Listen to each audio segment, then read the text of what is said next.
Est-ce une descente de police ou la guerre? La question se pose au lendemain de l'opération antidrogue la plus meurtrière de l'histoire de Rio de Janeiro, au Brésil. Elle a fait au moins 132 morts. 2500 agents des forces de l'ordre, des blindés, des hélicoptères ont affronté dans une favela l'un des principaux groupes criminels de Rio.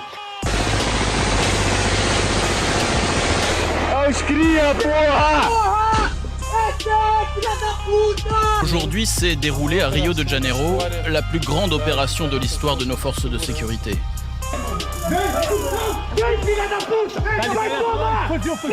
À leur arrivée, les forces de sécurité sont attendues par les narcotrafiquants armés. L'opération tourne au bain de sang. Il y a des arrestations, mais aussi des morts et des blessés. Eles arrancaram a cabeça do meu sobrinho e penduraram numa árvore. Isso foi desumano. Desumano.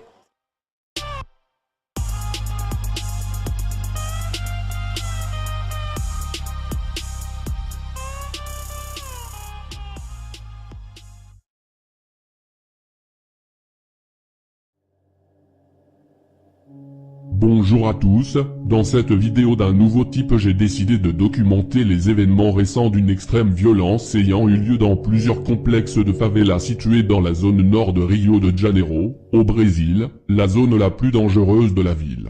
Cette opération, menée par plus de 2500 membres des forces de l'ordre, dont notamment les forces terrifiantes de la BOPE, fut l'opération la plus meurtrière jamais recensée dans l'histoire de Rio de Janeiro, une opération visant principalement l'un des groupes criminels les plus puissants du Brésil, le Commando Vermelho, alias le CV.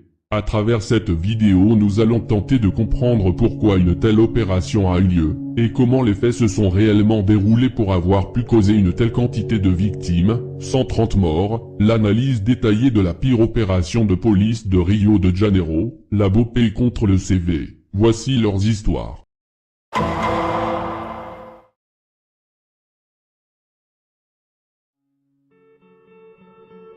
Rio de Janeiro, qui signifie en français « rivière de janvier », est la deuxième plus grande ville du Brésil avec 6 millions d'habitants, après Sao Paulo, qui elle comporte 11 millions d'habitants. Cependant, Rio de Janeiro est de loin la ville la plus touristique du Brésil, grâce à ses paysages magnifiques, ses plages mythiques, et son ambiance festive. Cette ville est un véritable joyau naturel, mais Rio a également une autre facette pour laquelle elle est tristement célèbre, la criminalité. Effectivement, Rio fait malheureusement partie des villes les plus dangereuses du Brésil. Ce n'est pas la ville la plus dangereuse, mais elle fait clairement partie du top 5 des pires villes du pays en termes de criminalité, notamment à cause de la forte pauvreté qui règne dans certains quartiers de la ville, et plus particulièrement, dans les fameuses favelas, là où près d'un quart de la population de Rio y vit, soit environ 1,5 million d'habitants. La majorité des favelas de Rio de Janeiro sont contrôlées par des factions criminelles. Il en existe 3 majeures dans la ville de Rio de Janeiro, qui sont le Commando Vermelho, alias CV, qui veut dire le Commando Rouge en français, le Terceiro Commando Puro, alias TCP, qui veut dire le pur 3e commando, et les Amigos do Amigos, alias LADA, qui veut dire les amis des amis. Il y a aussi plusieurs milices composées d'anciens policiers ou militaires qui contrôlent beaucoup de territoires dans la zone ouest de Rio. Parmi tous ces groupes criminels, celui qui est au cœur de notre histoire est le Commando Vermelho, le groupe le plus puissant de Rio à l'heure actuelle. Le CV prend racine dans les années 70 au sein de la prison haute sécurité de Cândido Mendes à Rio de Janeiro. Au départ, le groupe se prénommait la Phalange Vermelho, ou la Phalange Rouge en français, et c'était un groupe de protection formé par certains prisonniers politiques d'extrême gauche alliés à des criminels notoires voulant lutter contre leur mauvais traitement en prison. Mais, par la suite, de plus en plus de criminels se sont greffés à ce groupe, et les membres politiques qui composaient le groupe sont devenus minoritaires avec le temps, et certains d'entre eux ont été libérés. Le groupe change alors de nom pour se faire appeler le Commando Vermelho, et son idéologie de base se rapproche de plus en plus d'un groupe criminel que d'un groupe de protection politisé. Puis, avec la libération de certains prisonniers à la fin des années 70, le CV s'est répandu dans les favelas de Rio, et est devenu une organisation criminelle focalisée sur l'argent avant tout, commettant des exaltions comme du racket ou des braquages. La bascule pour le CV va exactement avoir lieu en 1982. Durant cette année, une nouvelle opportunité se présente à eux, celle du trafic de cocaïne qui commence à inonder tout le continent américain. Les leaders du CV décident alors que ce trafic sera leur activité numéro 1, et ils établiront des partenariats avec les cartels colombiens pour l'approvisionnement de cocaïne au Brésil à travers l'Amazonie. Le CV commencera alors à distribuer de la cocaïne dans plusieurs favelas de Rio, dont notamment dans la favela de Rocinha ou celle de Vidigal, au sein de lieux baptisés Boca de Fumo, qui sont en quelque sorte des maisons de la drogue, un lieu où les trafiquants peuvent pratiquer leur trafic en toute tranquillité, comme l'appartement des Apes dans le film de la Cité de Dieu. Durant les années 80, le CV va alors gagner en puissance grâce aux millions d'euros engendrés par le trafic. Ils recruteront alors de plus en plus de soldats, et ces derniers commenceront à se pavaner dans les favelas qu'ils contrôlent, armes à la main. Mais des conflits avec d'autres groupes armés éclateront pour le contrôle des lucratives maisons de drogue où sont vendus toutes sortes de stupéfiants vers la fin des années 80. Par la suite, le CV mettra également en place des règles très précises dans les favelas qu'il contrôle. Le vol est par exemple banni, c'est pour cela qu'il y a très peu de vols dans les favelas, car les groupes criminels peuvent vous tuer pour ça. Ces derniers remplacent carrément le gouvernement au sein des favelas. C'est eux qui décident des règles. Ils sont également chargés de résoudre des querelles de voisinage, financer des projets pour la communauté, offrir des protections en échange d'argent, et assurer la sécurité générale de la favela. Contrairement à ce que l'on pourrait croire, il est parfois plus sûr d'être dans une favela que d'être à Copacabana par exemple, si bien sûr il n'y a pas de guerre ni d'intervention policière. Pendant les années 90, le CV a solidifié sa puissance à Rio et s'est accaparé plusieurs favelas dans la zone nord et sud de la ville, mais des tensions éclateront avec un nouveau groupe criminel, le TCP, aux alentours de 1993, puis, avec l'ADA, un autre groupe formé par des anciens du CV après qu'un membre du CV se soit fait virer du groupe pour avoir commandité le meurtre d'un autre membre du CV. Les tensions avec la police seront également de plus en plus fortes. Pendant les années 2000, la violence augmentera alors de manière drastique à Rio de Janeiro à cause des guerres entre ces trois groupes criminels et des interventions policières sanglantes. Un épisode marquant de cette période aura lieu en 2009, quand des membres de l'ADA ont ouvert le feu au fusil d'assaut sur un hélicoptère de police au-dessus de la favela de Macacos. Le pilote a été tué, et l'hélicoptère s'est crashé, faisant 2 morts. Durant les années 2000, plusieurs films ayant pour décor les favelas de Rio ont vu le jour, ce qui fera découvrir au monde entier ce qu'il se passe dans ces quartiers. On peut notamment citer le film légendaire de la Cité de Dieu, ou encore La Cité des Hommes, qui sont des films qui n'exagèrent absolument pas sur la réalité de certaines favelas de Rio.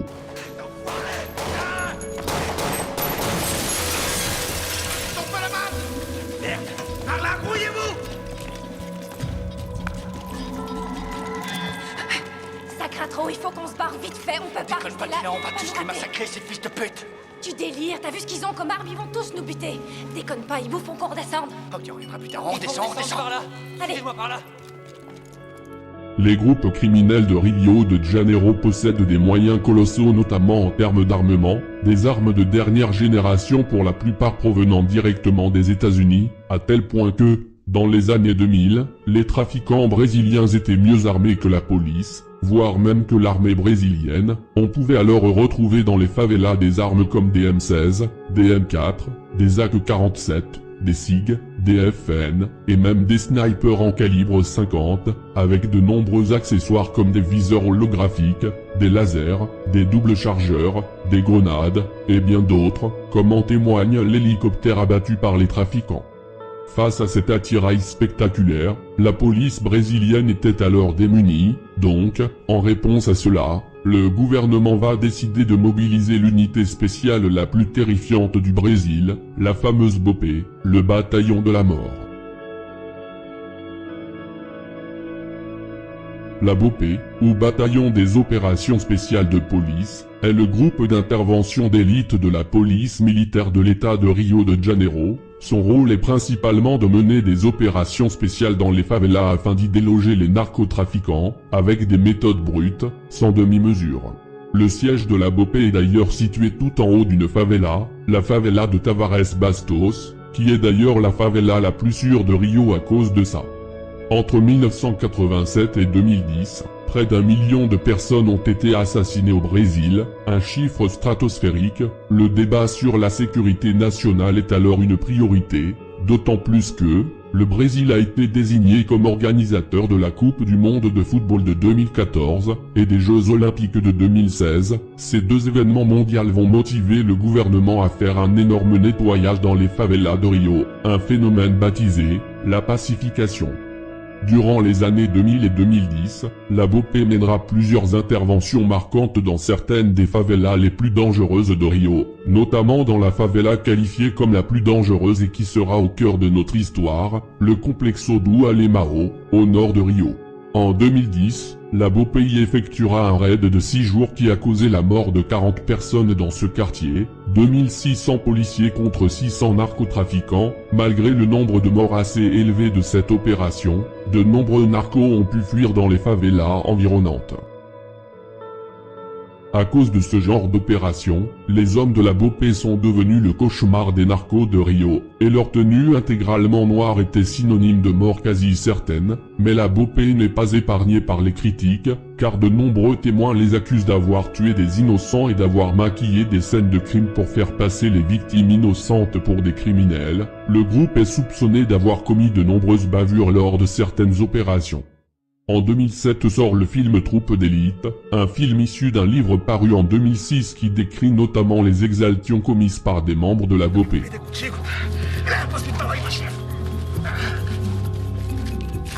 já perdeu, seu filho da puta. Você já perdeu. Você vai morrer. Na cara não, chefe. Pra não estragar o velório. Por quê? Na cara não, pra não estragar o velório. Na cara não. O baiano já era meu. 07. Dá 12 aqui. Solta o moleque. Deixa esse moleque.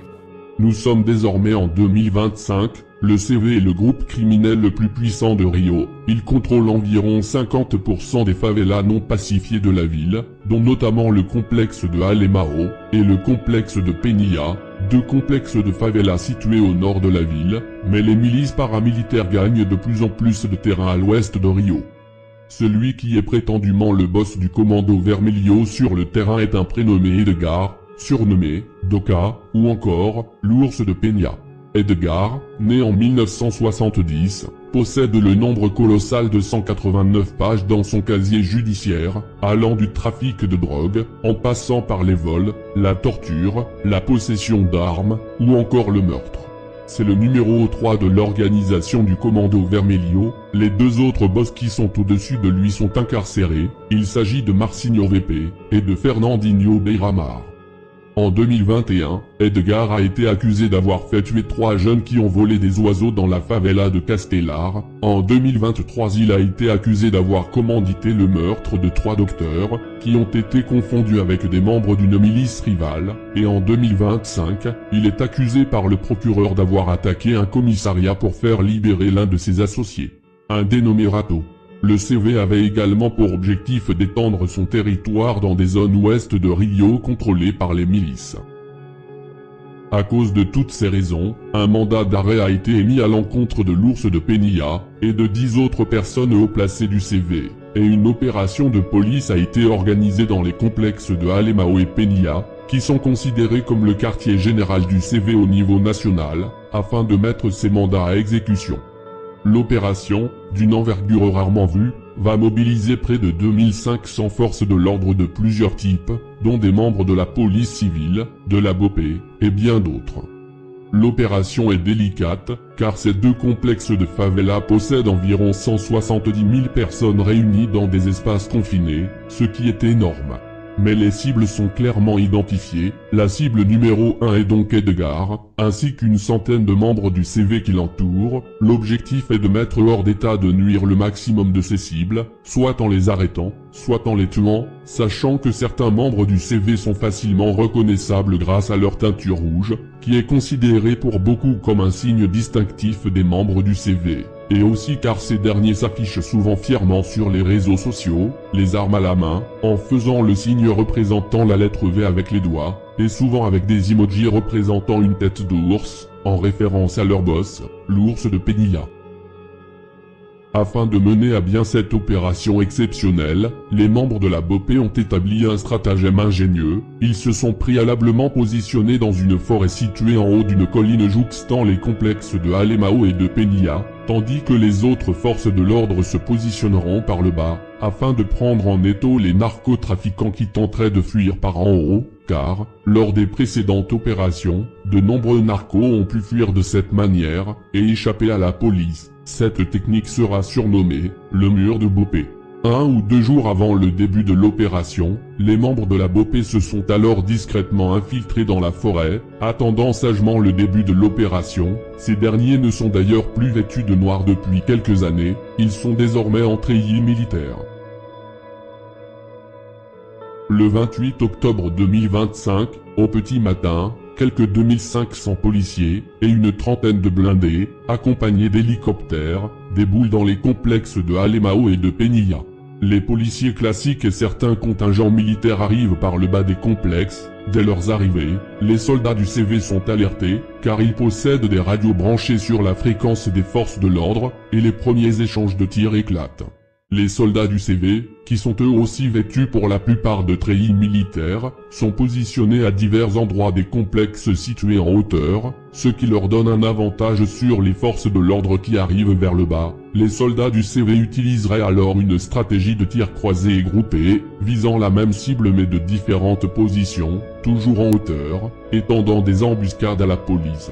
2 policiers seront alors abattus en bas des complexes par les soldats du CV. Mais les forces de l'ordre arrivent quand même à progresser, notamment grâce à leurs véhicules blindés. Certaines vidéos nous permettent d'avoir un aperçu précis de cette situation.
Voyant que la police progresse, les trafiquants, qui voulaient au départ tenir leur position, vont finalement décider de battre en retraite, et vont tous se diriger vers le même point de sortie, à un endroit spécifique de la colline située en haut des complexes. Pour retarder l'avancée de la police, ils mettront notamment en place de nombreux barrages de véhicules incendiés un peu partout dans le complexe, et continueront à ouvrir le feu en hauteur sur la police. Pendant leur retraite, certains d'entre eux se retrouveront rassemblés dans une sorte de point de rendez-vous, et des coups de feu de haute intensité auront lieu. Un des hommes du CV sera alors mortellement abattu d'une balle en pleine tête, une scène horrible à voir. Les autres membres du CV qui l'accompagnaient ont décidé de se rendre. Ils seront alors arrêtés et passeront devant le cadavre de leur collègue, la tête explosée par une balle de fusil d'assaut. Pour les autres membres qui ont réussi à monter la colline au-dessus du complexe de Penilla, ces derniers se dirigent donc vers la zone boisée, pour tenter de fuir. Ils ne le savent pas, mais les membres de la BOPE les attendent en embuscade dans la forêt. Ils se dirigent donc vers leur propre mort. C'est là-bas que la majeure partie des victimes seront tuées, dont 2 membres de la BOPE.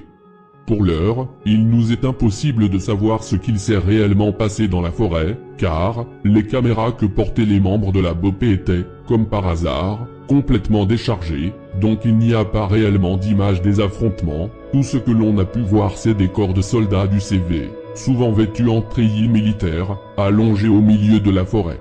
D'autant plus que, ces corps seront tous descendus en bas de la favela, donc il sera difficile de faire des réelles investigations sur la mort de ces personnes. Il y a même une des victimes qui a été retrouvée décapitée. Comment cela est-il possible? Certains disent que les membres de la BOPE auraient utilisé des couteaux. Eles arrancaram a cabeça do meu sobrinho e penduraram numa árvore. Isso foi desumano, desumano. Eu vi a cabeça do meu sobrinho na árvore pendurada e o corpo do meu sobrinho longe da cabeça. Foi horrorizante, foi horrível, fotos rolando, vídeos rolando, muitas famílias procurando corpos, procurando gente com vida e tinha muita gente viva ainda, baleado e foi muita coisa, foi uma coisa de terror, foi uma coisa que eu tenho 30 anos, eu moro no Complexo do Alemão há 15 anos, eu nunca vi uma chacina no Rio de Janeiro como foi essa do Complexo do Alemão, a história.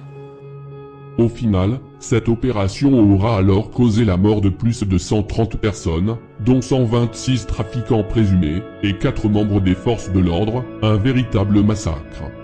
De nombreux corps seront descendus de la forêt et rassemblés en bas du complexe, ce qui donnera une scène extrêmement choquante, avec une cinquantaine de cadavres étendus par terre, à même la rue, en plein milieu des habitants. Après investigation, près d'une centaine de victimes ont été identifiées, la plupart sont des criminels bien connus du CV, et ils ont pour la majorité d'entre eux entre 20 et 35 ans, 4 mineurs ont été retrouvés parmi les victimes. 113 personnes ont été arrêtées, 91 fusils ainsi que 26 armes de poing ont été trouvées, et une grande quantité de drogue a été saisie. Mais, malgré le grand nombre de trafiquants mis hors d'état de nuire par la police, cette opération fut un échec, car la cible principale, l'ours de Penilla, n'a pas été arrêté, et il est donc encore en liberté. La guerre contre le CV est alors très loin d'être terminée, et je pense d'ailleurs que c'est une guerre quasiment impossible à gagner. Ce genre d'opération c'est comme essayer de vider la mer à la petite cuillère, et voilà où se termine ce reportage exclusif sur l'opération la plus sanguinaire de l'histoire de Rio de Janeiro.